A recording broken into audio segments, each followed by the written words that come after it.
who are the Ironborn, really? I mean, they're lumped in with the First Men, but that doesn't seem quite right, does it? Their cultural and religious practices don't match. They have advanced seafaring skill where the First Men distinctly did not. And the Ironborn themselves believe that they are not First Men, but that they came from a lost land across the Sunset Sea. Or maybe they are fish people from under the sea, because that's one of their cultural beliefs too, that they are in fact descended from the Deep Ones. And lending some amount of credibility to this weird collection of ideas are two physical artifacts which present problems for the Maester's official timeline of Westeros. That's right, we get a little timeline heresy coming, just a little. And of course, those two artifacts that I'm talking about are the Seastone Chair and Castle Pyke itself. The Seastone Chair, as we all know, is a big hunk of oily black stone carved into a kind of kraken throne, while Castle Pyke is a crumbling remnant of a castle built on top of an equally crumbling peninsula. And supposedly both kraken throne and crumbling castle were found as is by the first Ironborn to arrive on the Iron Islands. Oh, and did I say two artifacts make that three, because there's also a giant petrified weirwood ark on Old Wick. And that's definitely going to need some explaining.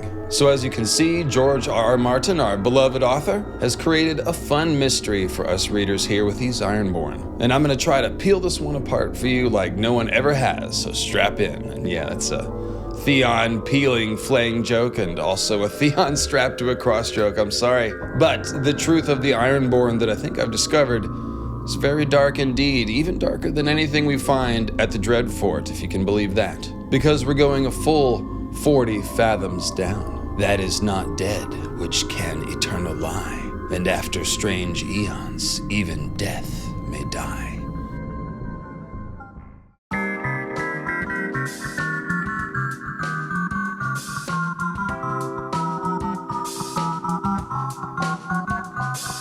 Hey there friends, David Lightbringer here. Thanks so much for clicking on my video, and yes, the Ironborn are more than just weird Lovecraftian Vikings who love stealing and hate farming. They're also a tantalizing puzzle box. And their mythology is, in all seriousness, probably George R.R. Martin's most developed in-world mythology. As many of you will know, that quote about how even death may die is from H.P. Lovecraft. And it's pretty obviously the inspiration for Martin's Ironborn credo. Say it with me. What is dead can never die, but rises again, harder and stronger. Oh, that was good job, you guys. The damn pair would be proud. Yes, so. Now, Lovecraft is nice.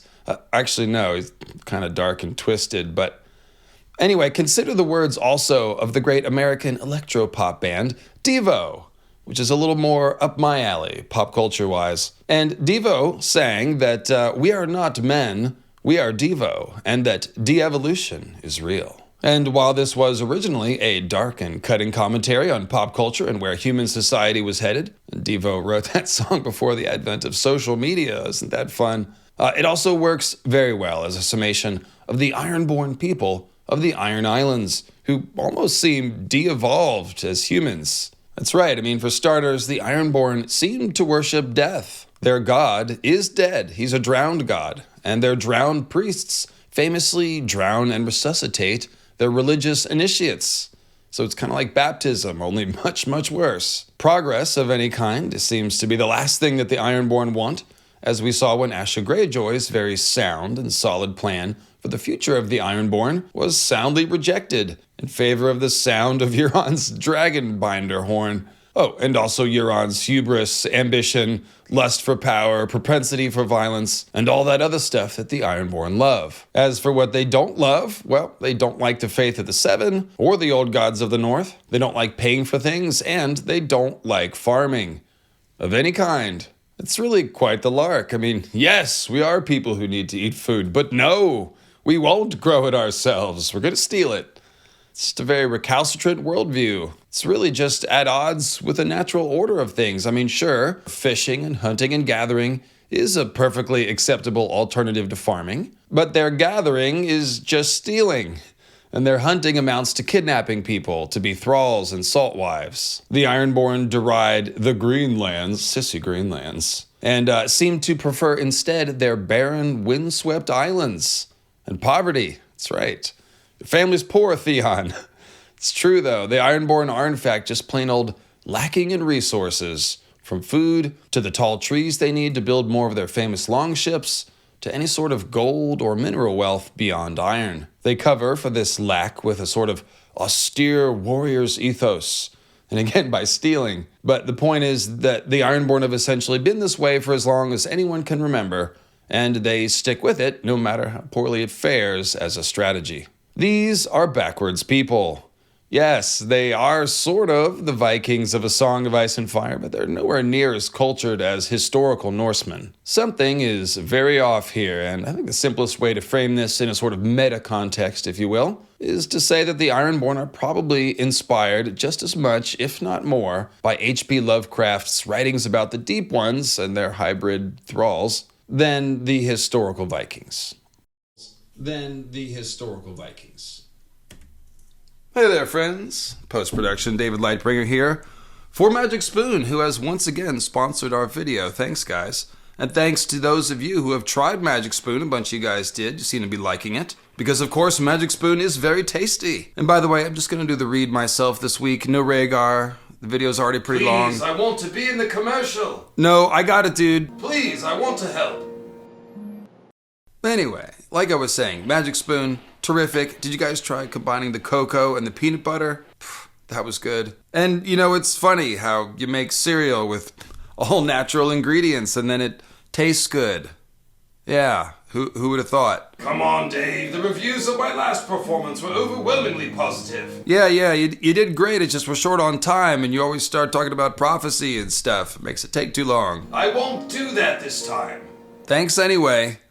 Yeah, so Magic Spoon really is sweet and delicious, but with no sugar and only 4 to 5 grams of carbs per serving. And 14 to 15 grams of protein per serving. Come on, Dave. No thanks. Come on, you need the help, clearly. Oh, all right.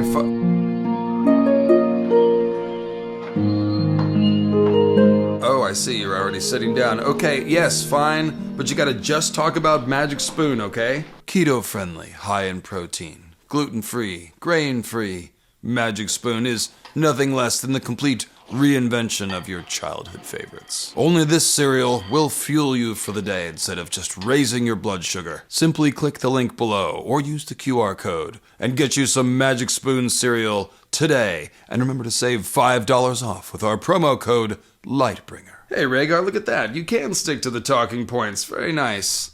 Folks, did you know you can actually put together your own custom flavor box from all their wonderful Magic Spoon flavors, including my new favorite, birthday cake. Rhaegar, have you tried the birthday cake? Yes, I did, and it is quite good. But birthdays are always a little sad for me.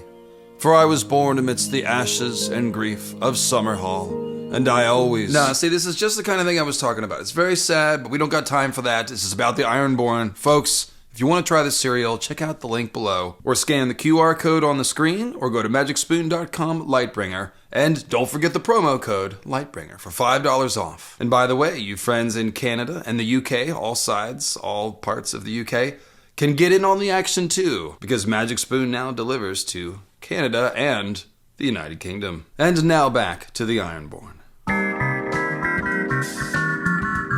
Alright, it's time to play Disaster Hunters of Ancient Westeros, Ironborn edition. And of course that just means we'll be acting as sort of pretend anthropologists.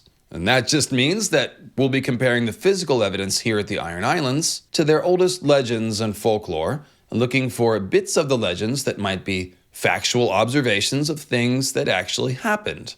Hashtag facts. We'll especially be looking to see if we can connect anything that's happened here at the Iron Islands to the Hammer of the Waters mega disaster, which seems to encompass not only the breaking of the Arm of Dorne, but also the flooding and earthquaking of the Neck and Moat Cailin. And hopefully you've watched the Hammer of the Waters and Moat Cailin videos in this Disaster Hunters playlist, which you can find linked in the description below. We'll also stay on the lookout for any clues about comet or meteor impacts, since that is, of course, what I think set this compound disaster into motion. And you can find out more about that in the recent Pact video, as well as the Lightbringer playlist. All of this investigating and disaster hunting at the Iron Islands will of course be wrapped up in the mystery of the origins of the Ironborn people, which is really the deeper question here. Oh, did I say deeper? Did I say deep ones? I did, because of course in the Moat Cailin video, we started highlighting this pattern. It's a repeated pairing of fish people and black stone. And it began at Moat Cailin with the black stone there. The entire thing's made out of black stone. And then there's all sorts of descendants of fish people on either side of the neck, right where the gills are. I'm talking about the map, of course. Three Sisters, Iron Islands, basically all around the midsection of Westeros. So black stone and fish people. And then, of course, that pattern also took us to Sithorios, the lost city of Yeen, which is made entirely of oily black stone, and the Isle of Toads, where we find very fishy people and that big 40-foot-high toadstone idol. Now that brings us to the Iron Islands, of course, where we have the oily black Seastone Chair, paired with plenty of fishy-looking people, plenty of legends of the Deep Ones, and just in general, lots of Ironborn dressing up as Deep Ones. I mean, have you seen that armor? It's very suspicious. But this Deep Ones Kraken Throne thing is far from the only mystery here at the Iron Islands. That's right. So in the next 3 videos, we're actually going to try to determine the following things: who the Ironborn are, where they came from, and whether there is some lost homeland across the Sunset Sea. Why the Ironborn have such advanced seafaring skill where other First Men do not. Who carved the Seastone Chair. Where the Seastone Chair even came from. Who built Castle Pyke. What happened to the land at Castle Pyke. Were the Iron Islands ever connected to mainland Westeros? What happened to the Isle of Wick? What is the truth of Naga's ribs? Why are there so many clues about a lost cycle of weirwood worship on the Iron Islands? And yes, what is the truth of these insidious and persistent rumors of the Deep Ones breeding with humans? So as you can see, that's a lot to try to wrap your arms around, which is why I've got my octopus t-shirt on. Yes, so we're going to split this into 3 videos, make it easier to digest, keep everything to about an hour apiece. So today will be mostly disaster hunting the Iron Islands. Then in the next video, we'll do the Grey King, Naga's Bones, and the weirwood stuff that I just mentioned. And the video after that will be the mother of all Deep Ones theories. Nothing less than a complete and hopefully satisfying explanation of the Deep One involvement in the world of Ice and Fire. Let's start with the 2 artifacts I mentioned at the top, the Seastone Chair and Castle Pyke.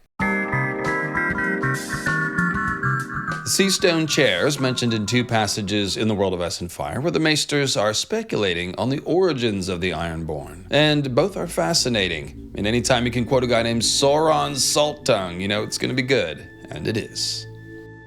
According to their faith, the Ironborn are a race apart from the common run of mankind. We did not come to these holy islands from godless lands across the seas, the priest Sauron Salttongue once said. We come from beneath those seas, from the watery halls of the drowned god, who made us in his likeness and gave to us dominion over all the waters of the earth. Even among the Ironborn, there are some who doubt this, and acknowledge the more widely accepted view of an ancient descent from the First Men, even though the First Men, unlike the later Andals, were never a seafaring people. Certainly, we cannot seriously accept the assertions of the Ironborn priests, who would have us believe that the Iron Men are closer kin to fish and merlings than the other races of mankind. Archmaester Hereg once advanced the interesting notion that the ancestors of the Ironborn came from some unknown land west of the Sunset Sea, citing the legend of the Seastone Chair. The throne of the Greyjoys, carved into the shape of a kraken from an oily black stone, was said to have been found by the First Men when they first came to Old Wick. Hereg argued that the chair was a product of the first inhabitants of the islands, and only the later histories of Maesters and Septons alike began to claim that they were in fact descended of the First Men. But this is the purest speculation, and in the end, Hereg himself dismissed the idea, and so must we. Yet, however the Ironborn arose, it cannot be denied that they stand apart, with customs, beliefs, and ways of governance quite unlike those common elsewhere in the Seven Kingdoms. So a lot of that is just sort of putting the meat on the bones of what I was saying at the top about the general mystery of the Ironborn origins. And you do gotta love how the Maesters simultaneously scoff at the notion that the Ironborn might have a non-First Men origin, while also admitting that they are so culturally unique and independent. And who cares what the Ironborn think about where they came from anyway? I mean, they're just a bunch of drunken pirates singing sailor songs about squids and mermaids and shit, right? I mean, who cares? Or, hear me out, Perhaps Archmaester Hereg, a real Ironborn who also had the benefit of an education from the Citadel all the way up to the level of Archmaester, was actually in a great position to form a hypothesis about all this. And perhaps he was onto something. Perhaps the Seastone Chair and Castle Pyke as well are the products of some kind of lost phase of civilization on the Iron Islands.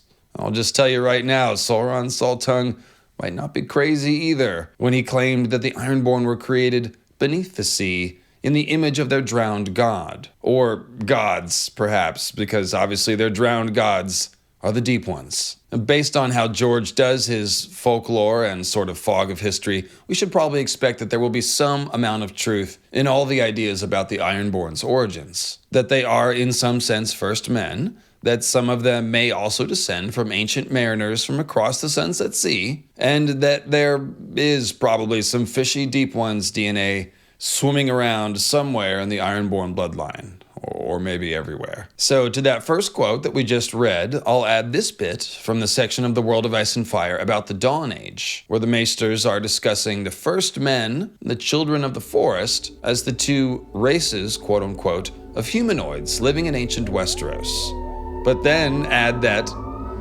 a possibility arises for a third race to have inhabited the Seven Kingdoms in the Dawn Age, but it is so speculative that it need only be dealt with briefly.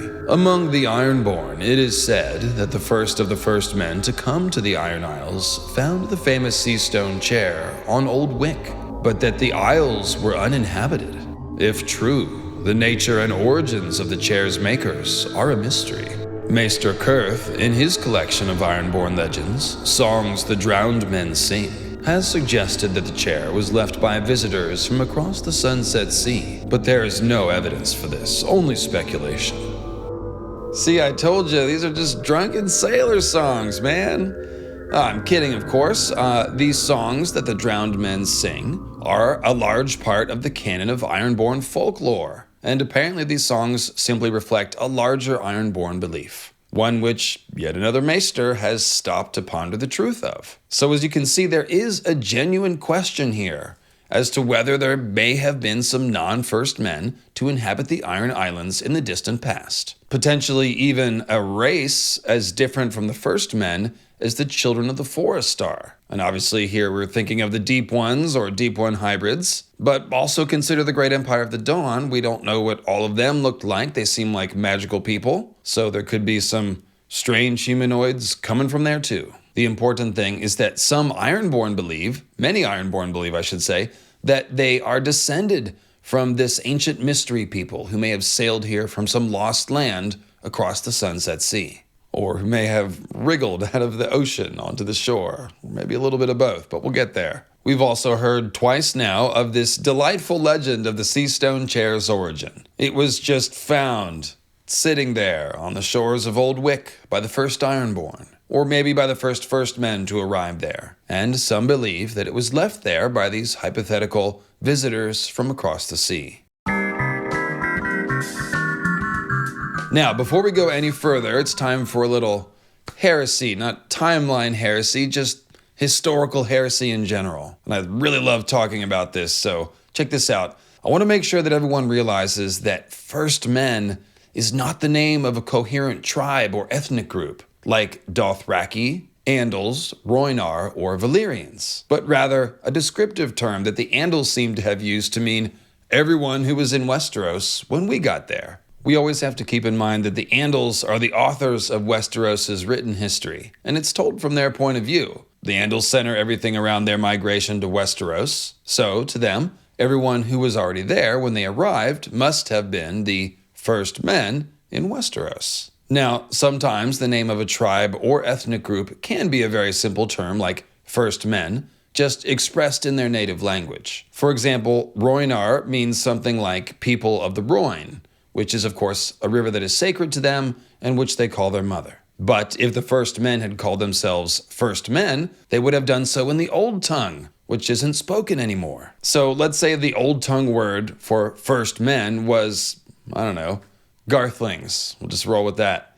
Then the first men would refer to themselves as Garthlings, and the Andals would have called them that as well. The kings of Westeros would then be the kings of the Rhoynar, the Andals, and the Garthlings. Wouldn't that be cool? And actually, some people in the fandom have been calling the planet of ice and fire Girth, since it's GRRM's Earth, and since George has, well, girth. So, Garthlings, kind of works. I myself like Planetos, but, whatever. So, as you can see, First Men appears to be a descriptive term, one applied by the Andals to everyone in Westeros when they got there. Ergo, the idea that everyone in Westeros before the Andals were all from the same ethnic group that migrated over the Arm of Dorne is an assumption, and likely to be false. And even that migration is thought to have occurred over centuries, and likely would have included different tribes or ethnicities, or at least people with different cultural beliefs.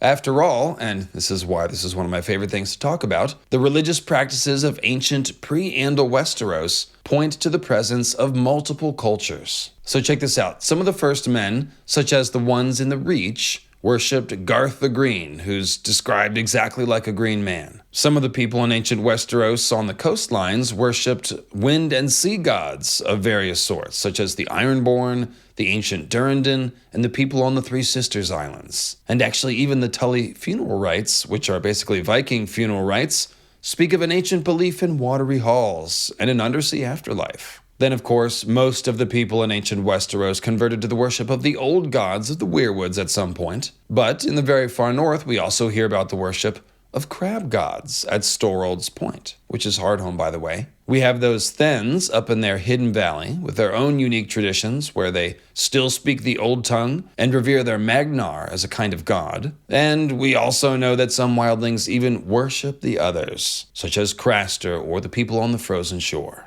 Next stop on the We Are Not First Men Express, Old Town. And this is a place that kind of makes me glad that Ancient Aliens doesn't talk about Westeros, because Old Town is basically a hotbed of ancient mariner activity, and worse. Now, if you've read the Old Town section of The World of Ice and Fire, which is like 5 or 6 pages long and incredibly fascinating, and especially if you know of my Great Empire of the Dawn video, which is like 45 minutes long and incredibly fascinating, then you know that the Fewstone Fortress at Old Town, which sits beneath the High Tower, as well as other evidence there, essentially proves that dragon lords from somewhere very far away that's not Valyria came to Westeros in very ancient day, before the Long Night and before the rise of Valyria. These are probably the Great Empire of the Dawn people, and almost certainly these would be the same people as the first Danes, who look like dragon lords and who say they followed a falling star to Westeros. And so even by itself, the Dane story is yet another account of immigrants coming to Westeros who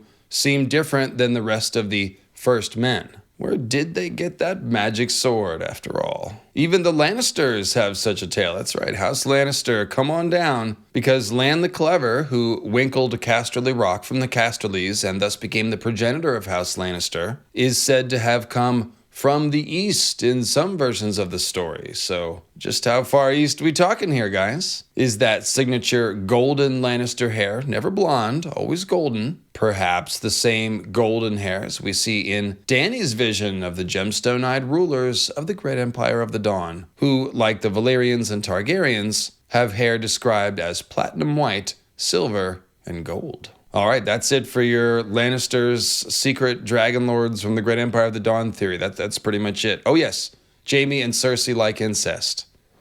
That literally is it. But the point is that we are absolutely entertaining the general idea that there were ancient mariners who came to Westeros and thus the Iron Islands from across the seas somewhere. In fact, it looks like we actually have a solid stretch of southwest Westeros, which was colonized by ancient mariners, who, again, are almost certainly the Great Empire of the Dawn. Take a look at the map here. We've got Starfall, Old Town, Casterly Rock, and then the Iron Islands. All of these places have very clear claims to descend from non-first men, and all are on the coast of southwest Westeros. So if this entire stretch of Westeros is part of one big ancient mariner colonization, then I've always thought that this would have happened for one of two reasons. One, the Great Empire of the Dawn did sail east from Asshai across the Sunset Sea, and thus landed in the west of Westeros. So basically the reverse of Alyssa Farman's trip. Or the other scenario would be that they did sail to Westeros the normal way, past Valyria through the Summer Sea, but before the Arm of Dorne was broken, and thus Starfall and Old Town would have actually been the first safe harbors that they would have come to, because of course there's no safe anchorage along the south coast of Dorne. Whatever the case, there's far too much evidence of ancient mariners who aren't first men coming to Westeros to dismiss out of hand. So we'll definitely be looking to see if the Ironborn are a part of this colonization, or if their tale is perhaps more weird and unique. And again, I'll remind you that the Great Empire of the Dawn was a huge multi-ethnic empire, and therefore not everyone sailing to Westeros from that part of the world will look the same or have the same magic. And finally, when we consider the question of who was in ancient Westeros and how many groups of people got lumped into the term First Men, we also have to consider the presence of other old races of humanoids in Westeros. The Deep Ones, the Children of the Forest, the Giants, the Green Men, and the others. There is, of course, very strong evidence that humans have interbred with all of these. That's right, it's quite the party in ancient Westeros. And that may account for cultural differences between different groups of people. The Deep Ones are the primary lurkers in the shadows of Ironborn history. But again, ancient Westeros was a wild continent where the children and the giants were once found everywhere, and there's a lot of evidence that the Green Men had a large influence on the ancient human inhabitants of Westeros as well, with the legends of Garth the Green and his descendants flat out claiming that many or even most of the first men in the south descend in part from green men. Because again, Garth the Green is described exactly like a green man and is said to be the father of all the great houses down in the Reach. So with all that said, let's think again about this creepy story of the Seastone Chair being found on the shores of Old Wick by the first people to arrive there. I'm gonna get a little more comfortable, get a little more, going full squid here. Talk about the Seastone Chair. It's getting a little warm here in the Sacramento studio. That's right, I'm expecting lots of woo, take it off comments in the comments. Don't let me down. It's interesting to note that the story implies that the Seastone Chair was transported from Old Wick over to Pyke, and then up to the Great Keep of Castle Pyke, which would have been tricky. The Great Keep isn't the one furthest out, which is only connected by that terrible swaying rope bridge, but rather the closest island to the main island of Pyke, which is connected by a stone bridge. But still, I'm sure it wasn't fun to drag it up there, nor to sail it from one island to the other. I researched a stone about that size. It probably weighs like a couple of tons. It's not light. It's heavy. It's a big rock. So for this reason, I tend to think that this part of the legend is probably true. The act of moving the oily Kraken throne from Old Wick to Pyke and then over the bridge to the Great Keep would have indeed been memorable and figures to have become part of the story. So it almost certainly was found on the shores of Old Wick by the sea, and that's almost certainly why it's called the Seastone Chair. And why the oldest ideas about it are that it came from the sea or that it is of the sea. That and the fact that it's carved into the shape of a kraken, which lives in the sea. So, yeah, there's that. Now, it also makes sense that it might have been found on the shoreline by the ocean for reasons of religion. Before it was used as a throne, it was likely a stone idol, just like the oily black stone toad idol on the Isle of Toads. And it likely would have been used for religious rites conducted very close to the sea or in the sea, just as Aaron Damphair conducts his religious rites by the sea or in the sea. And when I say religious rites by the sea involving the Seastone Chair, yes, I do mean some sort of ritualized sacrifice or even ritualized copulation with the squishers. We'll get there, don't worry. And yes, carving a throne out of a squid idol and then parking your royal Greyjoy ass on it might not have been the brightest idea, but again, the Ironborn aren't exactly looking for bright ideas. Watering plants is too much for them, so yeah. All right, the big question. Where did this stone Kraken idol come from? There is no other oily black stone anywhere on the Iron Islands, or even anywhere in Westeros that we know of, save for the possibility that Moat Caelin's black basalt is actually oily black stone. And check out the Moat Caelin video for that discussion. But the point is, no other oily black stone on the Iron Islands means that this is not a piece of local bedrock, and thus we can infer that the Seastone Chair was brought to the Iron Islands, probably by sea. Anyone who's ever lived on an island can tell you, you do have to have a lot of stuff brought there. That's just kind of how it is. Oh, just ordered this lovely Seastone Chair from Bali. It's a bit smaller than it looks in the picture. So it was definitely brought to the Iron Islands, but where did it come from? Well, Ashai is suspect number one, being the largest repository of oily black stone, and also since these ancient mariners are very likely from the Great Empire of the Dawn, whom I believe built Ashai, and at the very least were right next to Ashai and probably associated with it. We also find a lot of oily black stone at Yin and Sothorios, where the entire fortress city is built from cyclopean megaliths of oily stone. And we also find it on Toad Island of the Basilisk Isles, off the coast of Sothorios, where they have that 40-foot-high carved oily black stone toad idol. And I'd like to give a special shout out to Martin H. Mathis for this awesome toad idol artwork, without which it would basically be impossible to talk about. Gotta love our fandom artists, and support them too, because they're under attack by squishers.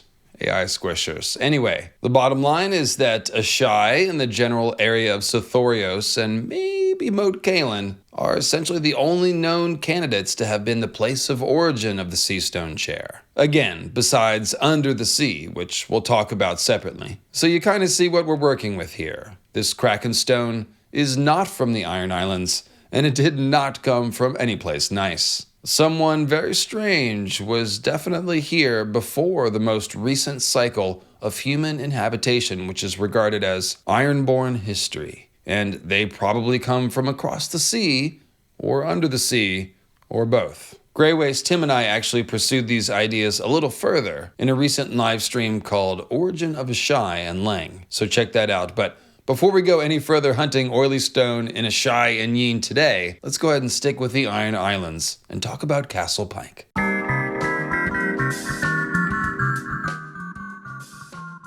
All right, Castle Pyke.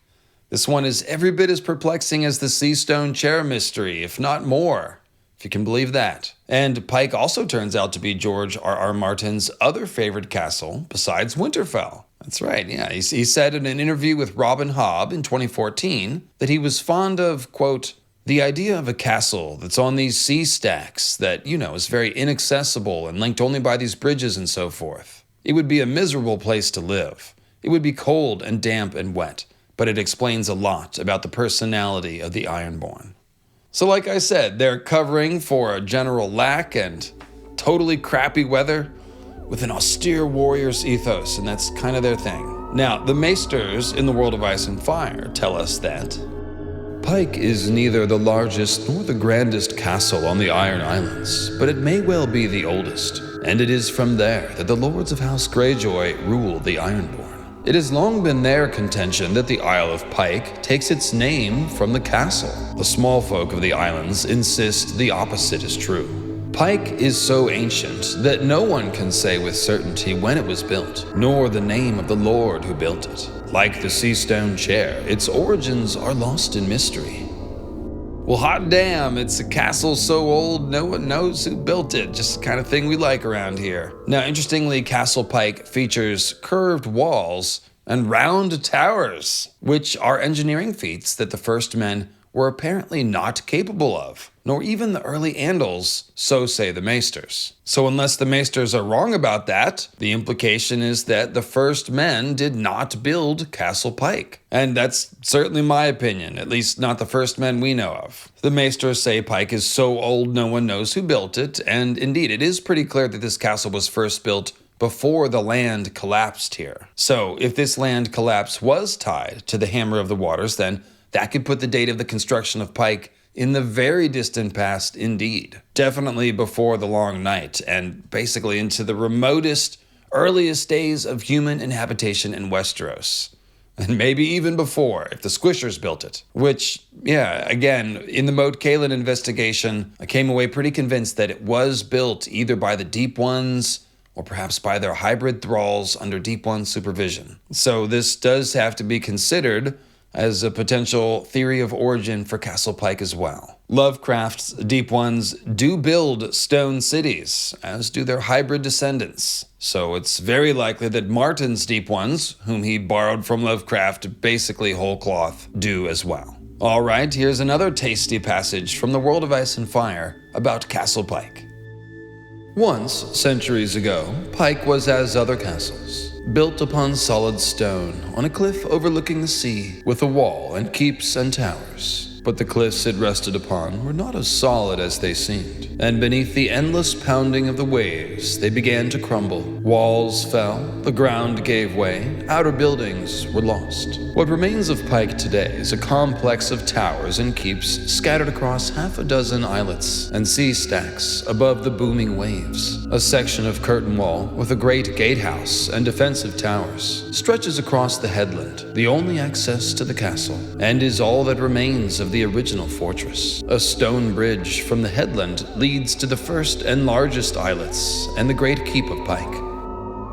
So it's interesting to note that the maesters claim here that the Great Keep is the only part of the original castle to survive. Because when Theon comes home to Pyke in A Clash of Kings, he thinks to himself that it is the round sea tower, which is on the outermost of the islets, the one connected by the horrible rope bridge that Balin falls from, that is in fact the oldest part of the castle. But here's what I'm asserting. None of this castle was really built after the partial collapse of this jut of land. That would be both nearly impossible, engineering-wise, and completely pointless. I mean, imagine all the work it would take to build a tower on top of a crumbling seamont. And why would you think the seamont pillar would even last very long? I mean, each brick that you set down on top of the thing, you'd be worried about it. You'd be looking for the wobble. Yeah, I mean, why even put a tower there? Why not build a castle on the main island where the half-moon-shaped curtain wall is? I would assert that that's what they did, whoever they are. They built the castle on solid land, and then some of the land collapsed, leaving a few towers and keeps standing on the remaining seamonts, which were later connected by bridges so as to become usable again. The surviving towers and keeps might have been repaired a bit, but I doubt any were completely rebuilt or any new towers built, especially not the round ones like the sea tower. If there were visitors or whomever that came to the Iron Islands and left the Seastone Chair, then perhaps it is they who had the skill to fashion Pyke's round towers, and they who left the ruins of Pyke as their legacy, with the Ironborn, if you will, later finding the castle and repairing and building the bridges, and probably dragging the squid idol up to the mysterious ancient castle, carving a seat into it and think, boom, I run this shit now. I'm the Lord Reaper of Pyke. Let's go steal some food, because farming sucks. Who's with me? Oh, sorry, let me just calm down for a second. Being the Lord Reaper of Pyke is exhilarating. You should try it sometime. Actually not, you'll get arrested.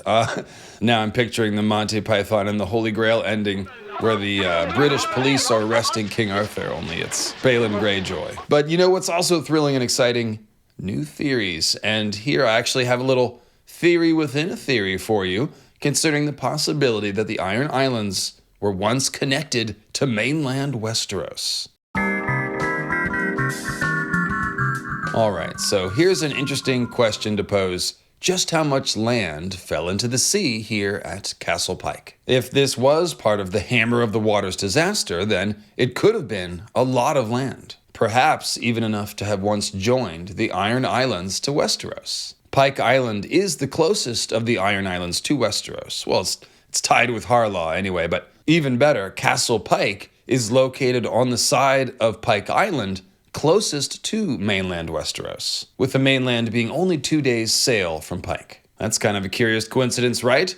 The most obviously destroyed part of the Iron Islands just happens to crumble away into bits, running in the direction of Westeros. I should also point out that Pyke isn't exactly just one big island and then a couple of crumbling seamonts with towers. The first 3 sections of the castle, the Great Keep, the Bloody Keep, and the Kitchen Keep, are actually on what are described as islands, with the remaining towers being on the smaller islets, or seamonts. Now, I'm not sure what the size cutoff between island and islet is, but you get the idea. The land sort of gradually breaks up in this direction, so we have to ask, was there really so much gradual sea erosion here as to create 3 separate islands, quote unquote, apart from the main island of Pyke? Or are we perhaps looking at the remains of a broken isthmus? Hey, I said it.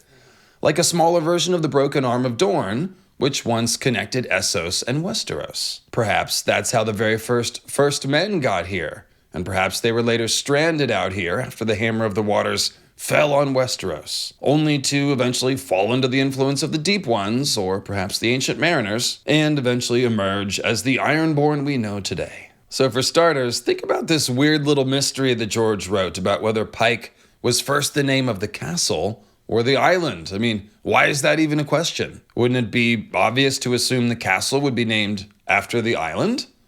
Unless the castle was built before the island was an island. Aha, yes. If the land was once joined to Westeros here, then the castle may have been built and named Pyke at this time. Then, after the land bridge broke, the newly created island would need a name. And so, perhaps it took its name from Castle Pyke, which may have been all that survived of the previous civilization. I can't really think of any other way for that mystery to even make sense as having been written in there, except for as a clue that Pyke the castle was built before the island was an island. So yeah, it's very satisfying. But let's get into the granular pieces of this potential theory. So, Pyke's curtain wall, which the Maesters say is definitely original, is built facing the rest of the Iron Islands, almost as if Pyke were a fortress built to guard the bottleneck at the far end of our hypothetical land bridge against incursion from the rest of the land that is now the Iron Islands. If that were so, then Pyke would have functioned a lot like Moat Cailin does, sitting astride a continent-connecting piece of land and sort of regulating the flow across it, or stopping the flow. And that's a pretty interesting potential parallel. Now, perhaps, obviously, Pyke's curtain wall once made a huge circle around the original castle, and the rest has just fallen into the sea.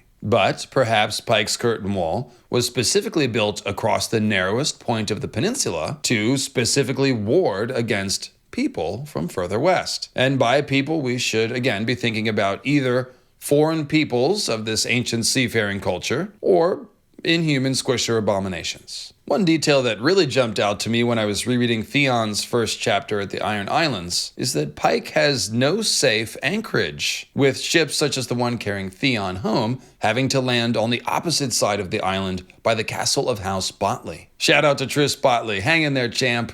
She'll say yes one of these times. Actually, no. Maybe go bother someone else. Anyway. Now, it would have been strange for the original builders of Pyke to choose a location on an island for their castle that has no safe harbor. More than strange, really. It's actually something no seafaring people building on an island would ever have done. So perhaps this all fits with the idea that Pyke was built when this was a peninsula and not an island. Either the builders were not seafaring people who didn't need a safe harbor, which implies Pyke could have been reached by first men walking from Westeros, or there did used to be a safe harbor here, but it was on the side of the land that fell into the sea. A safe harbor requires a decent amount of land, you see, as you essentially need some sort of protected bay or cove, and the only place that could have existed near the castle is on the side where the land has gone missing. That would imply that even more land than appears has disappeared, which is precisely the point. This hypothetical layout also fits with the idea that the curtain wall is meant to ward against foes from further west, with whatever harbor Castle Pyke used to have having been safely located behind its curtain wall, again on the side of the castle that fell into the sea. Essentially, the builders of Pyke might have been walling off this harbor at the narrowest point of the isthmus past the harbor. All right, now here's where this theory really gets going. So at the place where this hypothetical peninsula would have joined to Westeros, we do find a castle, and it's a very old castle called the Banefort, which dates all the way back to the Age of Heroes. The Banefort, that's a name that suggests the purpose of this fortress may have originally had something to do with guarding against ancient Ironborn or Deep Ones or whomever, just as Castle Pyke may have if the Iron Islands once connected to Westeros. This fort was built to be the bane of somebody, right? Oh, so you think you know death, you followers of the drowned god? I was born from death, you see.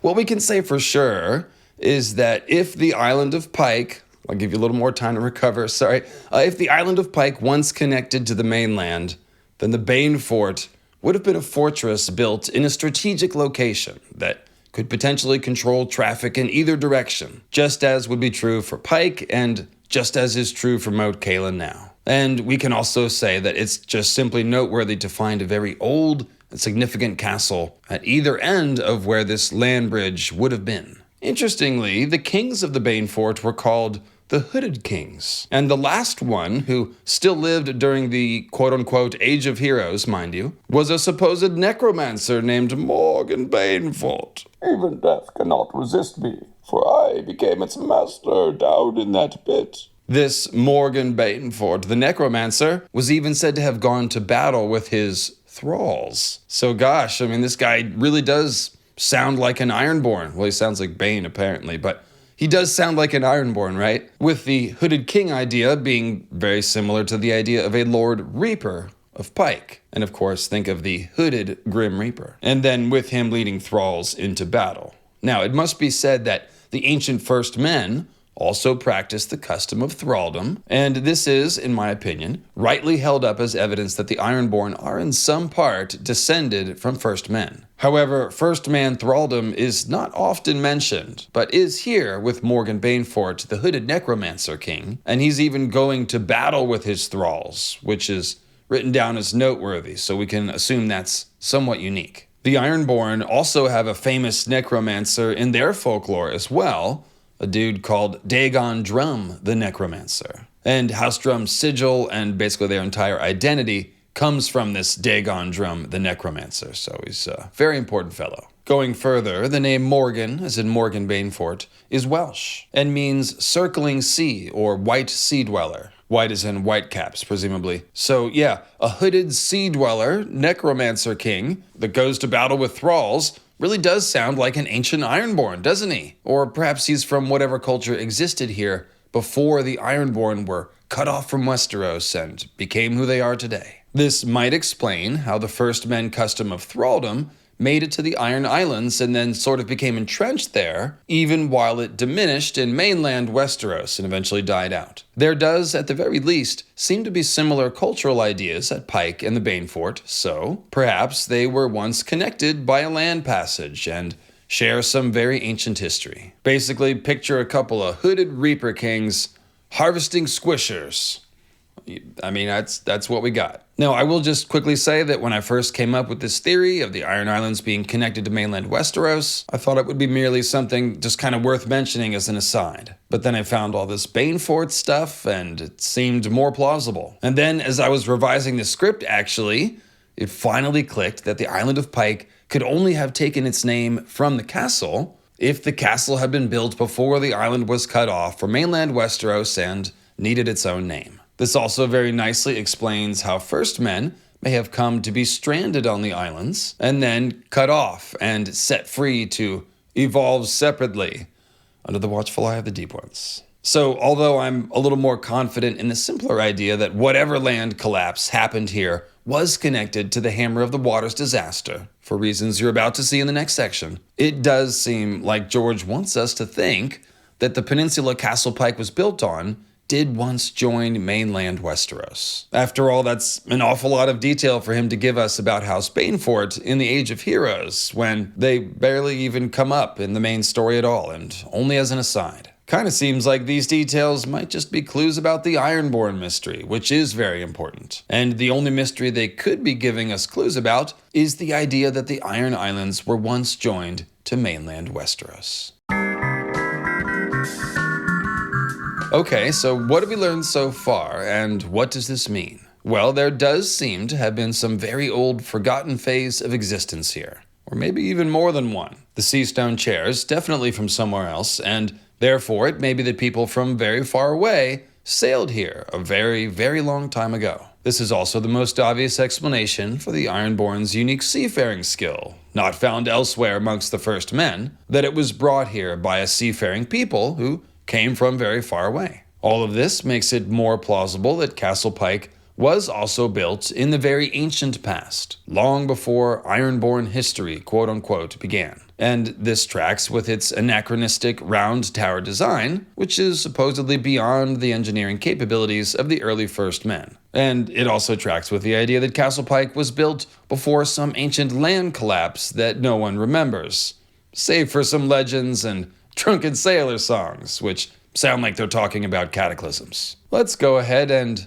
take a look at those Ironborn legends and songs which may be describing cataclysms, and to see if any of it lines up with what we know about the Hammer of the Waters, he says in a voice clearly suggesting that it will. There's actually quite a lot to work with here. Not only multiple legends about floods, but also potential sign of a meteor strike or a volcanic eruption, which could have been the trigger for flooding and land collapse. That's right, a volcano. Well, maybe. Have a look at Old Wick and Great Wick. Great Wick is a crescent-shaped island and wraps around Old Wick, which is a smaller, roundish island. This could be a match for a caldera island configuration, left over from some huge, ancient volcanic eruption. The simple fact that both islands are called Wick implies that they were once part of the same island, so it would make sense if there was once one larger island of Wick, which was a volcanic island. So the primary Ironborn flood myth is the tale of Naga, the first sea dragon, the mightiest ever to rise from the waves. She fed on krakens and leviathans and drowned whole islands in her wrath. Yet the Grey King had slain her and turned her bones to stone, which are Naga's ribs, which are on the island of Old Wick. So something huge and fiery rose from the waves and drowned whole islands? This certainly could be a mythical account of a volcanic eruption of Old Wick, which not only destroyed that island, but much of the land in the area, if it caused or was paired with significant shaking of the ground. Take note that the small sea between Great Wick and Old Wick is called Naga's Cradle. That would make a lot of sense, of course, if the Naga myth is describing the eruption of the combined Wick Island that might have once existed. Even the name Wick could be a clue. Think about a candle wick, or perhaps the wick on a stick of dynamite. This is the Old Wick, the one that blew a long time ago. Perhaps such an eruption created tidal waves and shook the ground a bit, resulting in the land collapse at Castle Pyke. Or perhaps it's the other way around, and it was the earthquakes associated with the Hammer of the Waters that collapsed the land at Pyke and then triggered the volcanic eruption of Wick. Either way, earthquakes and volcanoes can occur together, and in fact every volcanic eruption measures on the Richter scale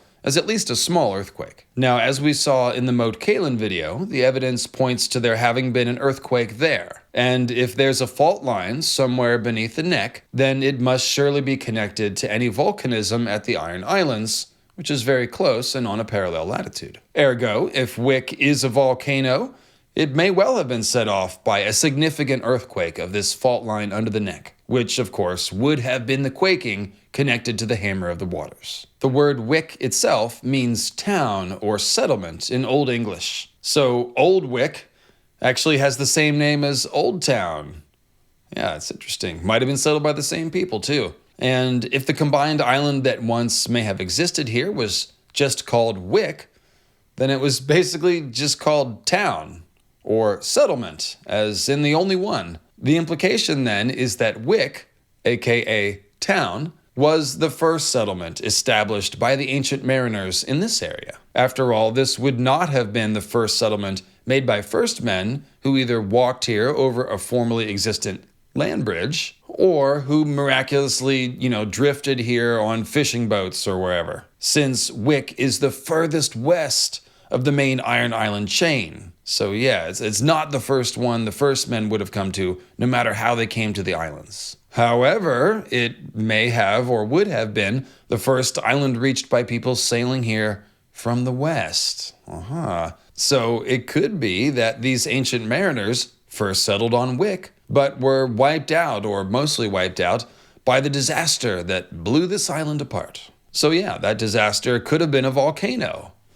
Or, on the other hand, the shape of Old and Great Wick could also resemble a meteor crater.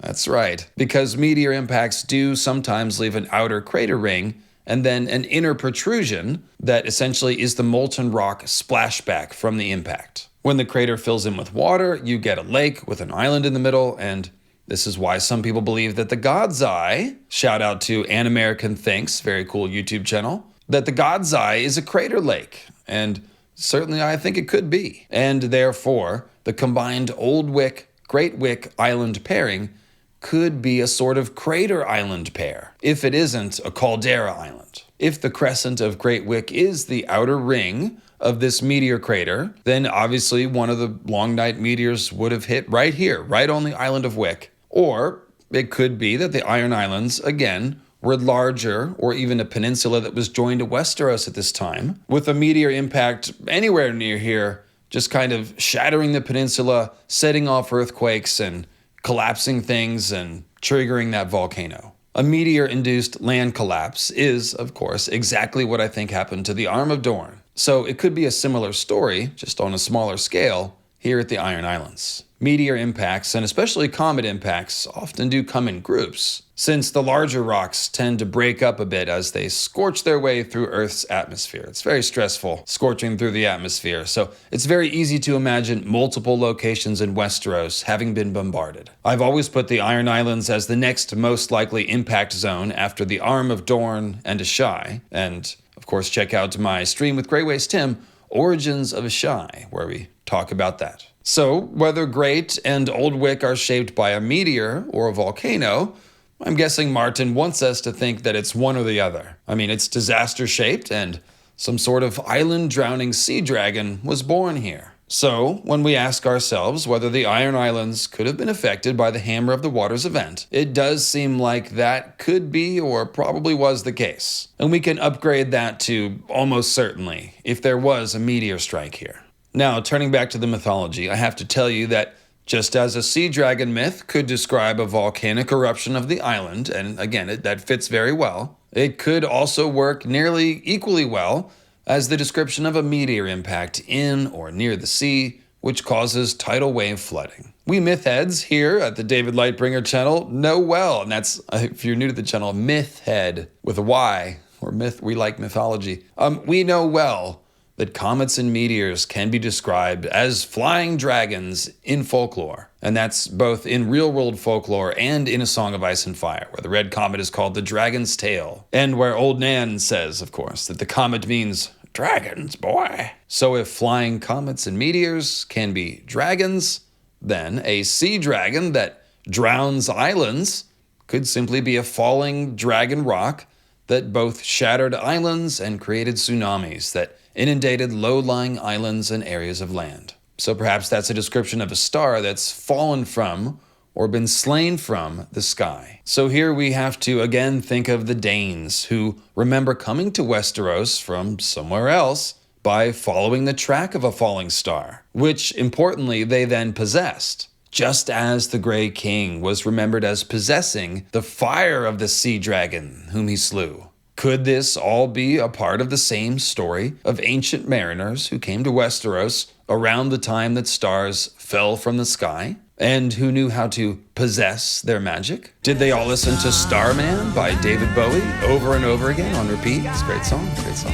After all, the Bloodstone Emperor, who was the last ruler of the Great Empire of the Dawn, also possessed a magic space rock, and one of the main premises of that entire Great Empire of the Dawn theory is that the Empire came to Westeros and built that fused stone fortress on Battle Isle at Old Town, and that eventually they invaded Westeros from there. Perhaps that was the Bloodstone Emperor himself. So once again, we see all the same elements here. A falling star, a powerful sorcerer, and people from Asshai or wherever sailing to southern Westeros. Did the Great Empire of the Dawn come to Westeros hunting meteors? Were the meteors the conduits of their ancient Lovecraftian gods that they were attempting to reconnect with? Who knows? Who knows? It could simply be that their presence in Westeros just coincides with the long night when the meteors fell, and that they simply knew how to use their magic or how to make weapons out of them. Either way, the ancient Ironborn legends make them seem like they are a part of this phenomena. If the island-drowning sea dragon is a meteor impact story, then we have the Grey King, who seems very much like an ancient mariner, being thought of as having slain this dragon and then somehow having possessed its fire, which means it's magic. So, speaking of forging magic weapons from meteorites, check out this passage from the World of Ice and Fire. It's both a good summary of the early Ironborn first man dynamic, as well as a possible clue about magic meteor weapons. The lands the Reavers plundered were densely wooded but thinly peopled in those days. Then as now, the Ironborn were loath to go too far from the salt waters that sustained them, but they ruled the Sunset Sea from Bear Island and the frozen shore down to the Arbor. The feeble fishing boats and trading cogs of the first men, which seldom ventured out of sight of land, were no match for the swift longships of the Iron Men, with their great sails and banks of oars. And when battle was joined upon the shores, mighty kings and famous warriors fell before the Reavers like wheat before a scythe, in such numbers that the men of the Greenlands told each other that the Iron Men were demons risen from some watery hell, protected by fell sorceries and possessed of foul black weapons that drank the very souls of those they slew.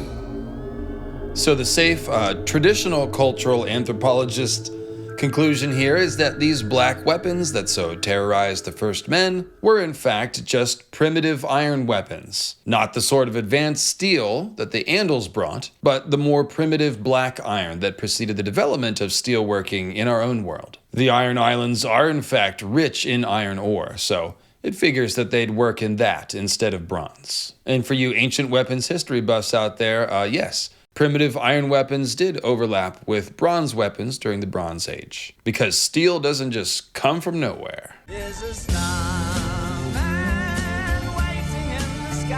Of course, this is not the real world, this is a fantasy world, so we have to entertain the wilder explanations here. And when I hear about soul-drinking black weapons, I can't help but think of Azor Ahai's Lightbringer, which did drink Nissa Nissa's soul, according to legend. That's right, it says, her blood and her soul and her strength and her courage all went into the steel. So that's the soul-drinking part covered, and imagining Lightbringer as a black steel weapon, a prototype of Valyrian steel perhaps, is actually very easy, since Valyria seems to have descended from the Great Empire of the Dawn, and since the Valyrian process of forging magic swords with dragonfire and blood magic seems very much like an attempt to reproduce the exact recipe that made Lightbringer. And also, and perhaps even more so, because Lightbringer was directly inspired by Stormbringer of Michael Moorcock's Elric of Melniboné stories. And Stormbringer, which even more specifically and clearly drinks and absorbs the souls of everyone that it kills, is a black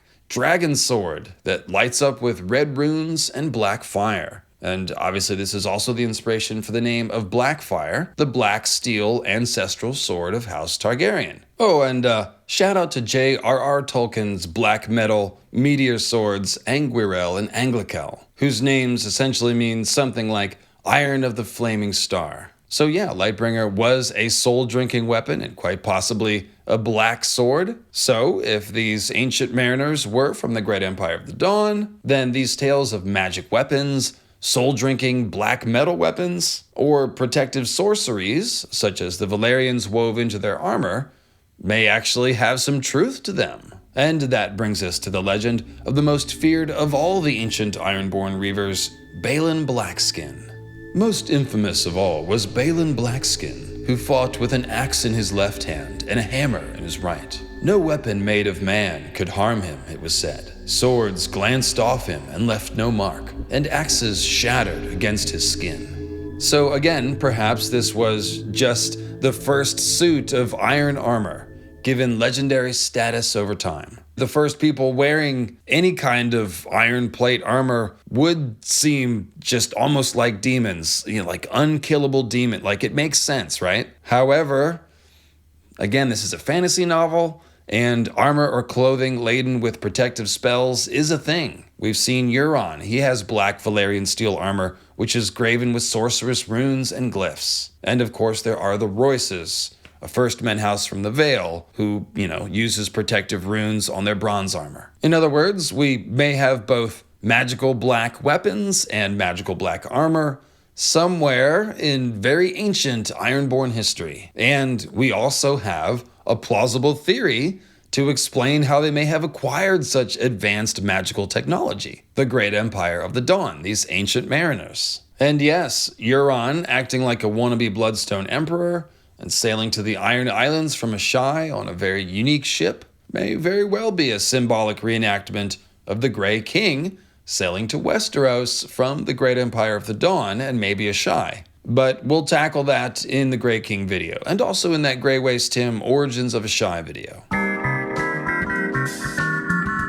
Okay, so like I said, there's one more possible Ironborn meteor myth. Besides slaying the sea dragon Naga and possessing her fire, the Grey King is also remembered as having taunted the storm god, who of course is seen as a kind of arch-enemy of the drowned god and the antagonist of the Ironborn, with the storm god then having lashed out at the Grey King with a mighty thunderbolt. Now, as many of you will know, thunder and lightning are, of course, closely linked in folklore, such as with Thor's lightning-spitting hammer, Mjolnir. And we see that mimicked in A Song of Ice and Fire with Robert Baratheon, the Storm Lord, wielding a giant warhammer. Thus, the legend of this mighty thunderbolt from the Ironborn storm god could be expressing the same idea as a hammer of the waters that was slammed down onto the earth by Durin God's grief's aggrieved wind and sea gods. After all, King Robert Baratheon, the Storm Lord, did come to the Iron Islands and absolutely hammer the shit out of them with his warhammer. And to top it off, Thoros of Myr was even the first one through the breached wall at Castle Pyke, with his flaming sword being said to have set Ironborn afire left and right. Storm hammers and flaming swords beating down the Iron Islands into submission. This does sound like symbolism, doesn't it? Even flaming Iron Men are symbolism, as those are just flaming iron meteorites with hands and faces. Hey, there's another t-shirt idea. Now, just as I believe the true Hammer of the Waters was a falling meteor, that mythical storm god's thunderbolt could be another mythical remembering of a meteor strike, certainly, since meteorites were often and understandably called thunderstones by various ancient cultures in our own world. And just as with the sea dragon legend, the Grey King, again, possesses the fire of a thing from the heavens, because the storm god's thunderbolt sets a tree ablaze, which is then described as the Grey King, quote, bringing fire to the earth, like Prometheus. Again, we really have to wonder if the implication here is that the Grey King owned magic meteorites. Perhaps that's even what the Seastone Chair is, a giant oily black space rock carved into a kraken idol. Did the ancient Ironborn just carve their black weapons right off of the kraken stone? Probably not, but it's kind of a funny mental image. Alright, so to wrap up this first Ironborn video, we're going to dabble in just a little bit of the old symbolic metatextual reading. That basically just means that when Martin writes a scene at Castle Pyke, we might expect to find symbolism clues hidden in the narrative about the mysteries of Castle Pyke, as well as the mystery of the Seastone Chair that it houses, and the mystery of the Ironborn Squid Kings that live there. In the end, all of this ancient folklore and world building that we're exploring is really just serving to complement and frame the main story, of course, and Martin excels in weaving these two things together to create a richer story. A great example of this is the passage that we want to look at. It's that one in A Clash of Kings where Theon first sees Castle Pyke. This is before Theon got tricked by his sister, who came on to him, and then verbally abused by his father. Yes, everything was looking up at this moment. And speaking of looking up, Theon is looking up at the red comet, which hangs in the air above the castle while this entire scene plays out. And then we seem to get a bunch of clues about the ancient disaster that shaped the island of Pyke. That's right, with that big red sword, or dragon's tail, or burning brand, or whatever you want to call it, bright in the sky over Pyke, we then read about how the point of land on which the Greyjoys had raised their fortress had once thrust like a sword into the bowels of the ocean, but the waves had hammered at it day and night until the land broke and shattered. Thousands of years passed. So the land broke here and plunged into the sea? Just how much land? Did you say it was hammered? And what's all this about a giant sword? So you kind of see what I mean about the overall picture being painted here with the language. It's well established that falling meteors and comets can be mythicized not only as dragons, but of course, as swords. Gendry and Arya see the red comet as a sword specifically in the story. So, as the author paints a picture of a sword which, quote, had once thrust into the bowels of the ocean, we can't help but think of a giant meteor sword plunging into the bowels of the ocean, perhaps right here at or near Castle Pyke. Perhaps this is what shattered and drowned the land. The island drowning action of the sea dragon, with the sea dragon legend simply being a mythicized description of this falling meteor sword. So yeah, when we're reading all this stuff and looking at the red comet hanging right over the castle, it almost looks like the topic word at the top of a whiteboard presentation. Now the name Castle Pyke sort of complements these ideas too when you think about it, because a pike can either be a word for a fish or a stabbing weapon, just like a falling meteor that is both a sea dragon, which is a fish, and a sword, which is a stabbing weapon. Pyke's Peninsula once thrust into the bowels of the sea like a sword, and it's named after a fish. Meanwhile, the meteor that may have struck nearby was like a sword and a fishy sea dragon. And this is where I bring up Star Pyke, because that's painting the same word picture as a sea dragon, which is a falling star that landed like an iron weapon at Pyke. A star pike or star sword. Now, I know this starts to sound like Dr. Seuss sometimes, but one, I love Dr. Seuss, and two, George is a writer, and writers like to play games with words. Star Pyke and House Pyke, much like the Banefort, don't really figure too much into the main story. However, the word Star Pyke tells us so much about the mysteries of Castle Pyke. While we're talking about Star Pyke, I should also mention that the Grey King was said to have had a table carved in the shape of a huge starfish. So that's yet another clue that the sea dragon fish was a falling star. And yet another clue that the Grey King may have possessed the magic or power of such a falling star. Gone, all the glory gone, Damphair bemoans. But don't worry, Damphair, that bleeding star is coming back around again in the winds of winter in glorious fashion. Euron needs it to become a god of the charnel pits and graves, after all. And won't that be nice? Now, Aeron Damphair actually does see the comet in A Clash of Kings, and says to Theon, "A burning brand it is, such as our people carried of old. It is the flame the drowned god brought from the sea, and it proclaims a rising tide. It is time to hoist our sails and go forth into the world with fire and sword, as he did." So once again, we see the author drawing that repeated link between the red comet and a fiery sword. But that's old news. Lightbringer, red comets, fiery swords. It's interesting for today to hear the Damphair talk about drowned gods coming out of the sea.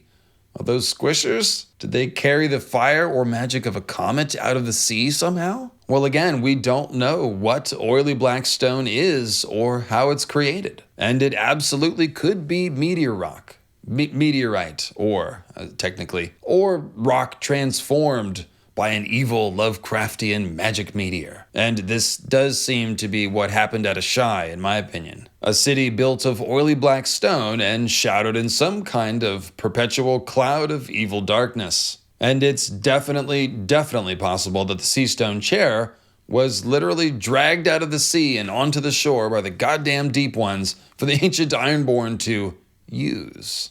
So, did the drowned Deep One gods of the ancient Ironborn literally carry a meteorite carved into the shape of a kraken out of the sea? And was this idol some sort of key to ancient magic rituals? There's only one way to find out, and that's by watching the next two Ironborn videos. You knew I was going to say that. But hey, we're off to a great start today, and the main takeaway from this video here is that the Iron Islands do seem to be wrapped up in this Great Empire of the Dawn, ancient mariner mystery. That there is major sign of disaster here, which appears to be connected to the Hammer of the Waters event, and that there are seemingly lost cycles of existence here on the Iron Islands. First men do seem to have become stranded on the islands, perhaps having crossed over this hypothetical broken land bridge between Pyke and the Banefort, but they don't seem to be the only people involved in becoming the Ironborn that we know today. In the next video, we'll get deeper into this ancient mariner question